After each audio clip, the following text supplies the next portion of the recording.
안녕하세요. 오늘은 뜨거운 이슈, 바로 한일의 대미 관세 협정과 투자 약속에 대해서 좀 다뤄보려고 합니다. 뉴스마다 한국과 일본이 미국 관세 협정에 대해서 어떻게 서명을 했다 안 했다는 뉴스들이 많이 나오고 있는데 이게 어떻게 우리 개인에게 영향을 주는 이슈인가 궁금증이 생겼고, 그러다 보니 조금 더 공부를 해야 되겠다 이런 생각을 해서 제가 개인적으로 공부를 해보고 그런 내용들을 같이 공유를 하고자 영상을 찍게 되었습니다. 한국과 일본의 미국 관세 협정에 어떤 차이가 있는가, 그리고 경제적으로 우리한테는 어떤 영향을 주는가, 이런 것을 살펴보았습니다. 일본은 이미 서명을 마치고 5,500억 달러, 우리 돈 약 765조 원 이상을 미국에 투자하기로 했다고 합니다. 반면 한국은 3,500억 달러 규모의 투자에 아직 서명을 하지 않고 구두로 약속을 한 상태이고, 지금 협상 중인데 끝까지 협상이 되지 않으면 관세가 25%로 다시 오를 위기에 놓여 있다, 이런 소식이 전해지고 있습니다.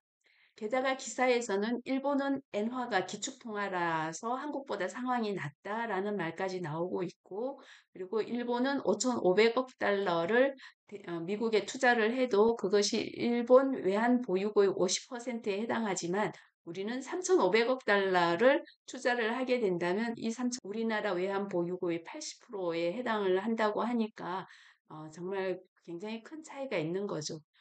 그리고 제가 또 궁금했던 것은 엔화는 왜 기축통화인데 원화는 아닌가? 그리고 이번 협정이 우리 경제에 어떤 영향을 줄 것인가? 이런 것을 궁금해하면서 찾아서 정리를 해보았습니다. 일본의 대미 관세 협정을 보면 일본은 미국과의 관세 협정에서 선제적으로 서명을 했습니다. 그 조건으로 5,500억 달러라는 막대한 금액을 미국에 투자하기로 약속을 했다고 합니다. 덕분에 일본 자동차 기업들은 미국 시장에서 관세 15% 혜택을 받고 글로벌 자동차 경쟁에서 유리한 고지를 점하게 되었다라는 뉴스고요. 일본 정부는 자국 기업의 미국 내 입지를 강화하고 안정적인 무역 환경을 확보하는 전략을 택했다라는 생각을 할 수가 있겠습니다. 그렇다면 우리 한국의 상황은 어떤가 보면, 한국은 미국에 3,500억 달러 투자를 계획했지만 아직 서명하지 않은 상태고, 그 결과 현재 한국산 자동차에 대한 미국 관세는 25% 수준으로 다시 인상될 가능성이 있지 않을까 하는 걱정을 하고 있습니다. 이는 현대차, 기아차 등 주요 완성차 업체의 직격탄이 될 수가 있고요. 또 수출 경쟁력 하락이 될 수가 있고, 주가의 변동성을 키우는 요인이 되지 않을까 생각을 합니다. 단순히 자동차뿐만 아니라 철강, 전자, 배터리 등 다른 산업으로도 파급이 될 가능성이 크겠죠. 그렇다면 궁금하게 생각했던 엔화는 기축통화인데 왜 원화는 기축통화가 아닌가를 찾아보니까, 기축통화라는 것은 국제 무역과 금융에서 광범위하게 사용되고 외환 보유고로도 인정을 받는 그런 통화를 말한다고 합니다. 대표적인 기축통화가 우리가 흔히 알고 있는 달러, 그다음 유로, 엔화, 파운드, 위안화 등의 기축통화라고 합니다. 엔화는 일본 경제의 안정성, 막대한 해외 자산이 있고 글로벌 금융시장에서의 신뢰성이 있기 때문에 국제통화기금, 특별인출권 바스켓에 포함되어 있다고 해요. 그런 국가의 돈이 기축통화라고 합니다. 반면 원화는 한국 경제 규모가 세계 10위권임에도 불구하고 자본시장 개방성에 있어서 아무래도 완전 개방을 하고 있지 않다라는 평가를 받고 있고, 외환시장의 깊이 또 그렇게 튼튼하지 않다. 그리고 국제금융 신뢰도 측면에서도 부족하다라는 평가를 받고 있다고 합니다. 특히 한국은 우리 외환 위기 경험이 있어서 국제적으로 안전자산으로 평가되지 못했고, 외환 보유국으로서의 신뢰가 일본보다는 낮다라고 그래요. 그래서 일본과 한국의 차이를 보면, 일본은 기축통화국이라 엔화 가치가 급등해도 안전자산으로 인식되어 있기 때문에 위기 때마다 투자 자금이 몰려올 수 있지만, 한국 원화는 위험 자산으로 분류되어 글로벌 위기 때마다 가치가 급락하는 그런 특징이 있고 한국 경제가 좀 위험하다 이러면 주식시장에서 외국인들이 많이 빠져나가는 이런 현상을 볼 수가 있겠습니다. 그래서 이번 협정에서도 미국이 일본과의 거래를 더 안정적으로 보는 이유 중 하나가 바로 이 통화 신뢰도의 차이라고 생각할 수가 있을 것 같습니다. 그렇다면 대미 협상, 관세 협상이 우리나라에 미치는 영향을 조금 찾아봤더니 단기적으로는 한국 자동차 업계의 대미 수출 경쟁력이 떨어질 수 있다. 자동차 가격의 관세가 25%로 올라가면 자동차 가격이 굉장히 높아질 거기 때문에 그래서 투자 서명이 늦어질수록 무역의 불확실성이 커진다. 그래서 원달러 환율 변동성도 확대가 될 것이다. 이런 얘기가 있었습니다.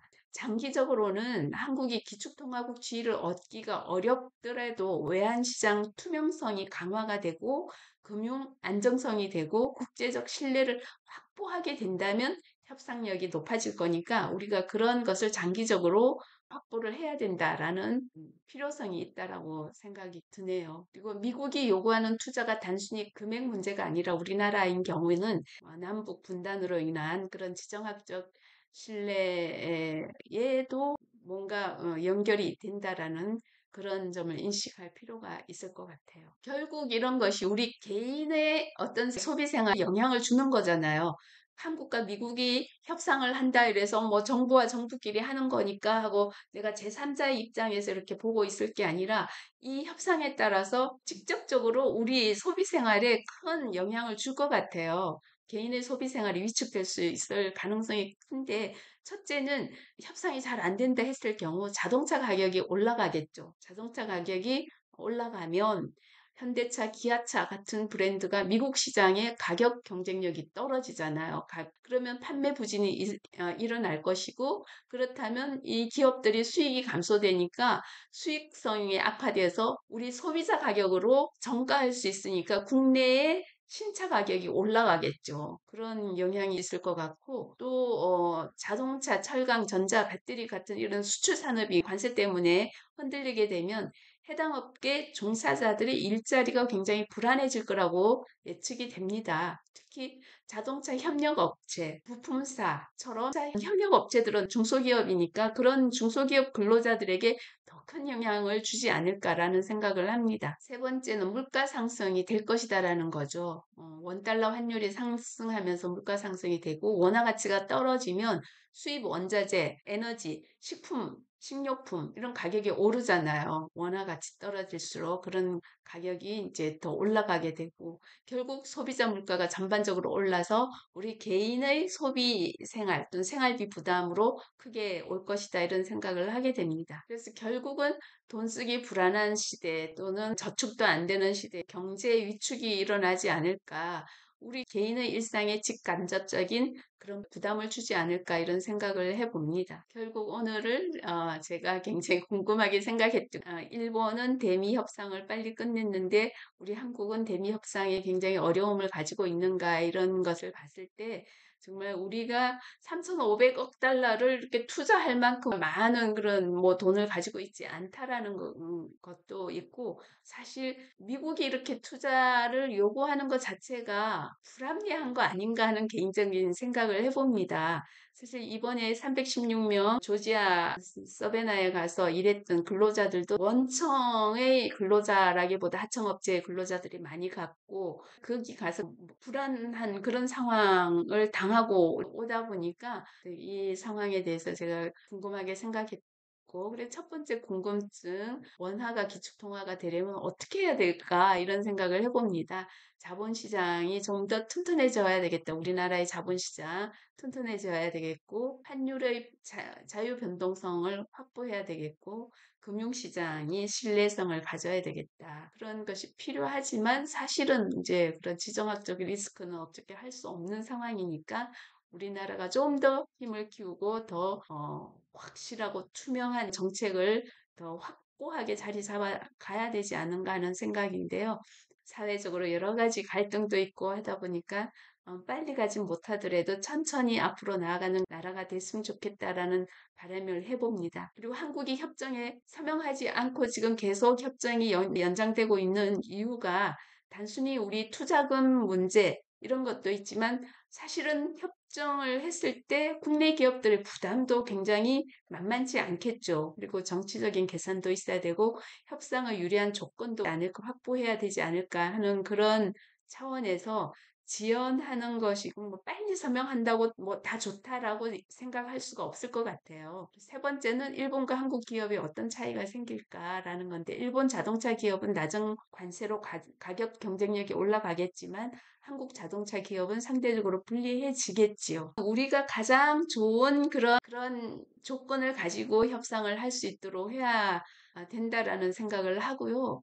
사실은 오늘은 일본과 한국의 대미 관세 협정의 차이 그리고 엔화와 원화가 엔화는 기축통화인데 원화는 왜 아닌지 뭐 이런 공부를 제가 좀 해봤는데 다른 나라들이 관세 협정으로 인해서 굉장히 부정적인 영향을 받고 있잖아요. 멕시코, 브라질, 인도도 50% 관세를 협상이 됐다라고 하는데 사실 그렇다고 해서 미국이 다 좋아지는 것만은 아니에요.